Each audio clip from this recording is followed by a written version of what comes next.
राक्षस कुछ बीजों को पानी में फेंकता है और पल भर में लंबे लंबे झाड़ निकलने लगते हैं। राक्षस एक बाजा बजाता है और एक एक करके सारे राक्षस नीचे कूदने लगते हैं। जैक, जो कि नीचे खड़ा था, उसे पानी में कुछ परछाई नजर आती है। जैसे ही वो ऊपर देखता है, उसे चारों तरफ राक्षस नजर आते हैं। जैक भागते भागते सुरक्षा सैनिक से कहता है, राक्षस आ रहे हैं। ये सैनिक तुरंत ही घंटा बजा देता है। लड़की को कुछ सुनाई देता है और वो पीछे की तरफ देखती है तो उसे जैक अपनी तरफ भागते हुए नजर आता है, जो जोर जोर से चिल्ला रहा होता है कि राक्षस आ रहे हैं। वे लोग पूरी ताकत से भागते हैं और राक्षस एक एक करके सभी सैनिक को खत्म करने लगते हैं। राक्षस कहता है कि उन्हें किले में मत घुसने देना, और इधर ये लोग पूरी तैयारी कर रहे होते हैं और जैसे ही किले में घुसते हैं तो नहर में आग लगा दी जाती है और दरवाजा बंद करने को कहा जाता है। लेकिन जैक अभी भी किले के बाहर था। दरवाजे के पास आते ही जैक घोड़े को कूड़ा देता है, लेकिन जो राक्षसों का सरदार होता है वो अभी भी दरवाजे पे लटका था, जिसे एक एक करके कई तीर लगते हैं और आग में गिरकर जलने लगता है। लेकिन हैरानी की बात यह थी कि उसकी सेना में से किसी ने भी उसे बचाने की कोशिश तक नहीं की।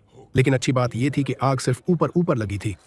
राक्षस वक्त रहते नीचे गहरे पानी की तरफ भागता है। राजा अपनी बेटी से कहता कि इंग्लैंड के टावर में एक आकाश दीप है, जाकर उसे जला दें ताकि दूसरे राज्य खबरदार हो जाए। लड़की टावर की तरफ भागती है, लेकिन तभी नीचे से वो राक्षस निकलता है।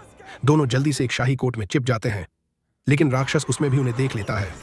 ये जल्दी से ऊपर की तरफ भागते हैं, लेकिन इतने बड़े राक्षस से भागना कोई बच्चों का खेल नहीं था। लड़का तलवार लेकर राक्षस की तरफ कूदता है और वो भी राक्षस के पंजे में आ जाता है। राक्षस उसे खाने ही वाला होता है, लेकिन जैक वही बीज के जो उसने छिपा रखा था उसे उस राक्षस के मुंह में डाल देता है।